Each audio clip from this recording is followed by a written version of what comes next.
foi. Voilà le problème. Plusieurs personnes ont faibli dans la foi. Si aujourd'hui je vais te dire une chose, c'est quelque chose qui te manque, c'est d'abord la foi. Tu n'as plus foi en Dieu, tu ne crois plus en Dieu. À cause de ce problème de mariage qui a trop traîné. Parce que c'est passé en 2018, parce que c'est passé en 2017, 2019. Alors finalement, tu as perdu la foi. Ce qui te manque aujourd'hui, c'est de ramener la foi en toi. Tu n'as plus foi en rien. Je demande à quelqu'un, si aujourd'hui, tu avais des prières que tu faisais, tu as laissé, tu te dis que je ne prierai plus, remets ta foi en toi. Abraham n'avait pas faibli. La Bible dit sans faiblir dans la foi. La foi, c'est 6 choses. Je vais vous citer ces 6 choses dans la foi. La première chose, la foi signifie l'espérance d'abord. Après l'espérance, il y a la persévérance. Après la persévérance, il y a la détermination. Après la détermination, il y a la patience. Et après la patience, il faut se fortifier soi-même. C'est le plus grand problème. Écoutez, les gens vont se moquer de toi. Ah, elle a dépassé l'âge. Ah non, en tout cas, elle, ça ne va pas. Et son mari ne fait que se moquer d'elle. Les gens vont se moquer de toi. Ce n'est pas grave. J'ai vu une femme. Son mari, un jour, l'a chassée. Il a dit, mais ça fait longtemps. Ils ont eu un seul enfant. Le deuxième enfant ne venait pas. Son mari l'a chassée. Ce jour-là, le mari a pris toutes les histoires de la maison. Il a jeté dehors. La femme a dit, tu peux jeter comme tu veux. Moi, je ne pars pas. C'est toi qui m'avais épousé, c'est toi qui es mon mari. Les gens du quartier se sont moqués d'elle. Ils disent, elle manque où aller ou comment? Comment est-ce qu'un homme peut se jouer de toi jusqu'à ce niveau-là? La famille est arrivée. Ils ont dit, notre soeur, tu nous as fait honte. Est-ce que tu es encore jeune? Tu peux te remarier. Elle a dit à sa famille, il dit, moi, niet, je n'irai nulle part. C'est cet homme qui va m'épouser. C'est lui qui m'a épousé, c'est lui qui m'a amené ici. Il m'a fait sortir de la maison familiale. Je n'irai nulle part, c'est mon mari. Ok, pas de problème. Tu restes là. Le mari a dit, bon, comme toi tu ne veux pas sortir, moi je sors, je te laisse la maison. Le mari est sorti, il lui a laissé la maison. La femme est restée. Elle ne mangeait rien, elle ne faisait rien. Elle était là, elle s'est en train de se débrouiller. Le mari a fait 2 semaines. Il ne venait pas. Un jour, le mari est venu. La nuit, il est arrivé. Il a trouvé à la maison. Toi, tu n'es pas parti. Qu'est-ce que tu attends ici? Je t'ai déjà chassé. Qu'est-ce qu'il y a? Il dit, je n'irai nulle part. Je n'ai où aller. Alors que sa famille était là. Elle a refusé. Dieu a fait grâce. Le mari, le jour même, la nuit, quand il est venu, il lui a donné l'argent, va chercher à manger. La femme est partie chercher à manger et le mariage est rentré. Quand le mariage est rentré, Dieu les a bénis. Il leur a donné un 2e fils. Alors que le premier avait déjà plus de 8 ans. Ils attendaient famille. Mais si cette femme se disait, il dit, ah, comme l'homme m'a humilié, je vais partir. Il te reste une chose.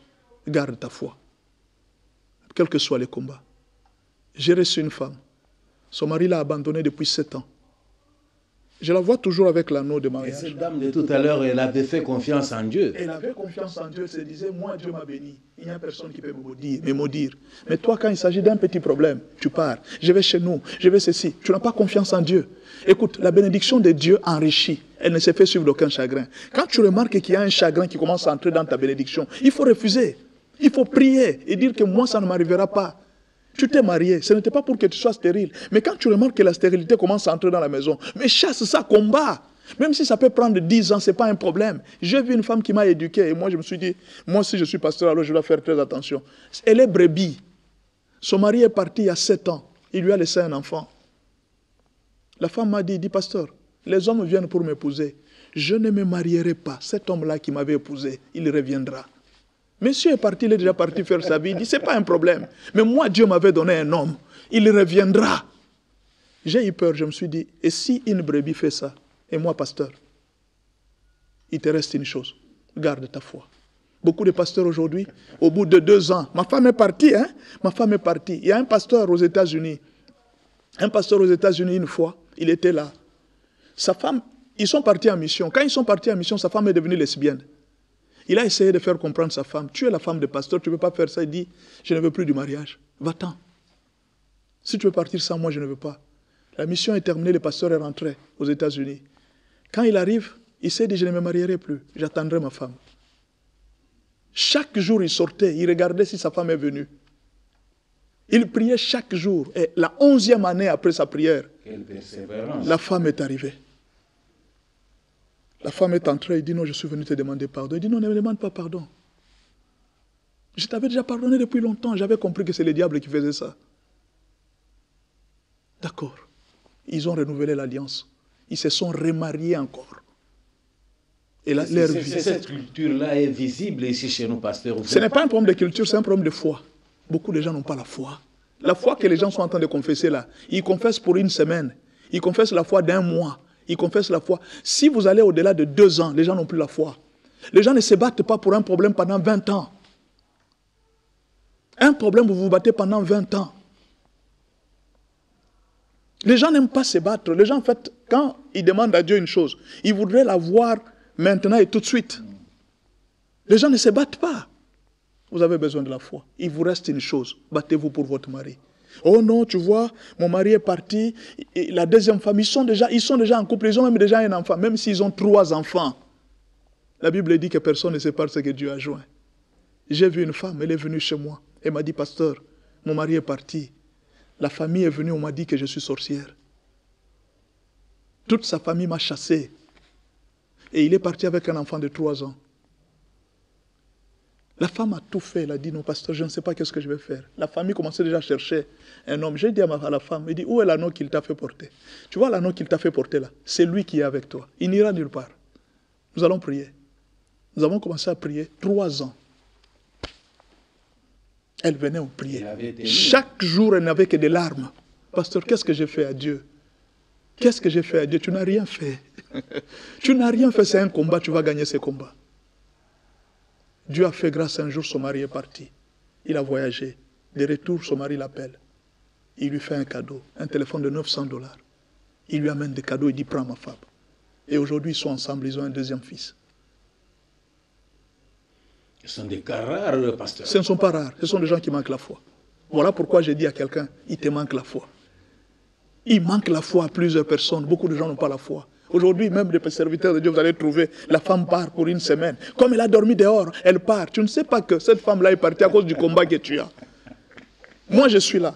Je suis serviteur de Dieu. Je sais que les combats de mariage que je suis en train de faire, c'est un combat difficile. Le diable cherchera à m'humilier d'abord moi en première. Peut-être en faisant du mal à mes enfants, à ma famille et tout ça. Ça peut arriver. C'est un combat. Dans un combat de boxe, quand vous donnez des coups, ne vous attendez pas que l'ennemi ne va pas rembourser un seul coup. Vous pouvez gagner la victoire, mais vous ne manquerez même pas une blessure de l'ennemi. C'est comme ça que nous vivons. Être chrétien ne veut pas dire que l'ennemi ne peut pas nous atteindre. Il peut nous atteindre parce que Jésus lui-même a dit, ils te feront la guerre, mais ils ne te vaincront pas. Vaincre, c'est autre chose. Mais la guerre, ils peuvent te faire. Tu peux perdre. Donc, il manque à plusieurs personnes la foi aujourd'hui. La deuxième chose qui manque à beaucoup de gens aujourd'hui, c'est ce que nous appelons la maturité. Tu veux te marier? Tu dois être mûr. Le mariage n'est pas... Vous savez, mariage, c'est 2 mots, comme quelqu'un a bien pensé.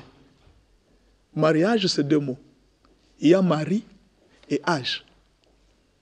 C'est-à-dire, pour se marier... C'est bien trouvé. Oui. Il faut avoir de l'âge. Il faut avoir de l'âge. Ce n'est pas l'âge de, non, j'ai 40 ans, je dois me marier. Non, on est en train de parler de la maturité. La Bible dit ceci, dans Matthieu 7, verset 6. Ne donnez pas les choses saintes aux chiens et ne jetez pas vos perles devant les pourceaux, de peur qu'ils ne les foulent aux pieds et ne se retournent et ne vous déchirent. C'est-à-dire des belles choses, on ne donne pas aux gens qui ne comprennent rien. La maturité se caractérise par, nous allons citer 4 choses. La première chose, c'est ce que nous appelons la connaissance. La maturité vient avec la connaissance. Tu veux te marier, tu dois connaître pourquoi tu te maries et quelles sont les règles du mariage. Tu ne veux pas te marier comme ça, tu ne connais rien du mariage. Le mariage a ses règles. Deuxième chose, la responsabilité.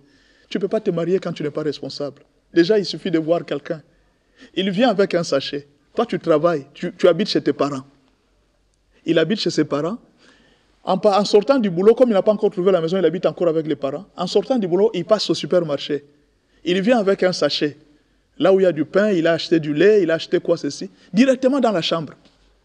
Mais tes parents sont là, tes petits frères sont là. Mais toi, tu amènes des histoires dans la chambre. Mais ça, c'est l'enfance, tu n'as pas encore grandi. Quand tu vis avec les gens, quand tu amènes une chose, il faut partager d'abord avec les parents. Mais là, tu es encore égoïste. Toi, tu vas partager avec ta femme. Il n'est pas responsable. Il n'est pas encore responsable. Quelquefois, quand tu arrives, tu es responsable quelque part. Les gens sont en train de payer du courant, mais paye aussi du courant. L'électricité qu'on est en train de faire payer, tu payes aussi. Papa, non, la facture de ce mois, ici, c'est moi. Ah non, je suis chez mes parents, qu'est-ce que je vais faire? Et qui continuent à dépenser. Mais tu travailles déjà. C'est-à-dire, quelque part, vous allez voir que les gens, la maturité demande la responsabilité. La troisième chose, la maturité demande l'organisation. Qu'est-ce que vous faites avec $100 quand vous gagnez $100? Qu'est-ce que vous faites quand vous gagnez un peu d'argent? Vous terminez tout avec les amis. Vous allez trouver quelqu'un, il vient d'avoir son salaire. Il est en train de prendre son salaire, il va boire. Il part dans un bar avec un salaire. On ne joue pas avec un salaire, c'est le travail de tout un mois. Ce salaire-là, avant de le dépenser, tu arrives d'abord chez madame. Madame, regarde, on vient de nous payer. Si même tu veux boire avec les amis, appelle ta femme même au coin des rues. Dis-lui, avant que je n'aille au bar, prends d'abord cet argent, rentre avec à la maison. Alors je pourrais aller prendre de la bière. Mais toi, tu prends tout ton salaire. Vous voyez, là, les gens qui ne savent pas s'organiser. Tu as l'argent, tu termines l'argent et tu ne sais pas. Alors, les mariages demandent la maturité. Et la maturité demande l'organisation. En dehors de l'organisation, les mariages, la maturité demande aussi la sagesse. Quand on devient capable de garder les secrets, tu as un problème. Au lieu de dialoguer avec ta femme, tu vas voir tes parents. C'est quelque part, tu n'as pas encore la sagesse. C'est un homme qui s'est marié, mais il n'a pas encore la sagesse. Donc, ce qui te manque aujourd'hui, c'est la sagesse. C'est cette maturité que tu n'as pas encore. Dieu peut te donner une chose de valeur, mais il trouve que tu es encore enfant. Vous savez, à un certain moment, même nos parents, ils essayent. Hein? Vous allez voir un papa qui prend l'argent, il donne à un enfant. Tu gardes cet argent. Comme ça, tu me ramènes ça. Dans une semaine, je viendrai te demander. Et tu arrives une semaine après, donne-moi l'argent que j'avais. Oh papa, j'avais acheté un jouet. Il dit, mais je ne t'avais pas dit pour dépenser. Le Seigneur est en train de nous tester chaque jour. Il dit, celui-ci, si je lui donne une femme, il ne saura pas vivre avec la femme, parce qu'il n'est pas encore mature. Tu as besoin de la maturité. Il te reste la maturité pour que tu tiennes le mariage. La troisième chose. La quatrième. Bon, je suis en train de parler de l'organisation. À part l'organisation, parce qu'on était en train de parler de la première chose, ce qui te reste. La première chose qui nous manquait, c'était la foi. Donc la confiance en Dieu. La deuxième chose que nous avons parlé de la maturité. Et la troisième chose maintenant, c'est ce que nous appelons la victoire sur les choses cachées. Il y a beaucoup de choses que nous ne connaissons pas, qui nous sont cachées, qui nous arrivent comme ça. Vous vous réveillez un matin, vous étiez très bien avec l'enfant, l'enfant jouait très bien. Un matin comme ça, l'enfant tombe, il est malade. Vous ne savez pas ce qui s'est passé. Cet enfant a-t-il été infecté? Qu'est-ce qui s'est passé? Un jour, vous êtes dans les mariages, vous êtes en train de voir, la femme est enceinte. La première grossesse, l'enfant est parti, fausse couche. Deuxième grossesse, fausse couche. Mais il y a des choses cachées que vous ne connaissez pas. Parfois, le Seigneur peut vous aider en vous montrant dans les rêves. Un jour, j'ai vu une femme qui est venue me voir. Elle me dit, pasteur, chaque fois que je tombe enceinte, je vais voir une femme qui vient, comme une femme, une sage femme. Elle vient et me dit, ok, maintenant, comme tu es enceinte, tu vas maintenant accoucher. Il dit, quand elle commence à me faire accoucher là, elle me fait accoucher, je vais commencer à pousser l'enfant. Je pousse l'enfant dans les rêves. Quand juste je pousse l'enfant, le matin quand je me réveille, pouf, il y a du sang. J'ai perdu l'enfant. Ah bon? Oui. Et elle a perdu 4 grossesses comme ça. Quand elle est venue me voir, je lui ai dit, non, c'est pas normal. Nous allons prier. Nous allons commencer à prier. Nous avons prié, elle est tombée encore enceinte. Or, c'était sa grand-mère. Sa grand-mère ne voulait pas qu'elle reste dans les mariages. Elle voulait qu'elle continue à rester à côté d'elle. Comme elle était partie dans les mariages, très loin de sa grand-mère faisait tout pour qu'elle n'ait aucune grossesse et qu'on la chasse du mariage. Ce sont des choses cachées. Il y a plusieurs choses qui sont cachées dans les mariages. Plusieurs choses. Parfois, il y a même des parents qui ont sacrifié leurs enfants. Mais l'enfant n'a jamais su que papa nous avait sacrifiés. Il y a des enfants qui ont été sacrifiés, mais les parents n'ont jamais su. Dernièrement, j'étais en train de prier avec une jeune fille. Elle est venue et dit, pasteur, ça ne va pas. Je ne comprends pas les choses dans mon mariage. Nous avons déjà tout acheté pour le mariage, mais ça ne marche pas. Il dit, viens, on va prier. Quand on a commencé à prier, il y a son père. C'est un marabout. Il commençait à parler. Il dit, toi, tu veux me chasser, toi. Tu veux me chasser, c'est ma fille. Bon, si c'est ta fille, quel est ton problème? Laisse-la, elle veut se marier. Il dit, elle ne se mariera jamais. Jamais. Ça, c'est l'esprit de son père qui parlait en elle. Et c'est un marabout. Il a déjà sacrifié le mariage de tous les enfants. Vous devez avoir la victoire sur les choses cachées. Beaucoup de gens ont divorcé. Ils ne connaissent pas l'origine de leur divorce. Ils pensent toujours que c'était un mauvais caractère de mon mari, c'était un mauvais caractère de ma femme. Parfois, ce sont ces problèmes qui ont fait qu'aujourd'hui, vous puissiez arriver à l'échec. La deuxième chose qui fait aujourd'hui, c'est les choses cachées. En dehors du combat du diable, il y a ce que nous appelons l'appel de Dieu. Quand Dieu vous a appelé à les servir, vous allez connaître beaucoup de difficultés, même pour vous marier. Il suffit seulement que vous acceptiez l'appel de Dieu. C'est fini. Jonas était dans le ventre du poisson. Parce que Dieu l'avait appelé, va me servir. Jonas refuse. Aujourd'hui, il y a beaucoup de jeunes qui pensent qu'en se débrouillant, en se battant pour chercher de l'argent, c'est alors que je vais réussir. Oui, le monde réussit avec le travail. Mais il y a des gens que Dieu a choisis. Eux, avant de réussir dans le travail, ils doivent d'abord répondre à l'appel de Dieu. C'est pourquoi vous allez remarquer beaucoup d'obstacles que vous connaissez. Vous allez entendre remarquer beaucoup d'obstacles. Vous faites tout pour vous marier. Ça ne marche pas. Je me rappelle d'un serviteur de Dieu qui m'a donné un témoignage. Il dit, pasteur, pendant que je venais de recevoir le décompte final, il travaillait à la CENI. Il dit, pasteur, je viens d'avoir le décompte final. Et Dieu me dit, j'ai entendu une voix du Seigneur qui m'a dit, il dit, écoute, prends tout cet argent-là, va dans cette église, va acheter tous les instruments. N'utilise pas cet argent pour le mariage. Sa fiancée lui a dit quoi? Ça, c'est quelle histoire là? Quelle histoire? Quel Dieu t'a parlé de prendre la... Écoutez. Il faut discerner le message de Dieu. Ok, monsieur a pris l'argent, il a épousé la femme. Une semaine après, la femme lui a dit que non, je n'ai plus envie de me marier avec toi. Alors que l'argent, la dot était déjà versée. Tout était déjà versé. La femme est partie. Et le mariage est terminé. On lui a remis jusqu'à un symbole. Il dit, bon, c'est juste un symbole, on ne remet pas tout. Il a perdu tout l'argent. Et pour se marier, il a trop souffert. Pourquoi? Quand Dieu t'appelle, quand Dieu te parle, peut-être tu me poses la question, mais pasteur, pourquoi ce blocage? Il te reste une chose. Jérémie dit ceci. Donc, je vais parler de Jérémie après. La troisième chose, cachée, les choses cachées que vous ne connaissez pas.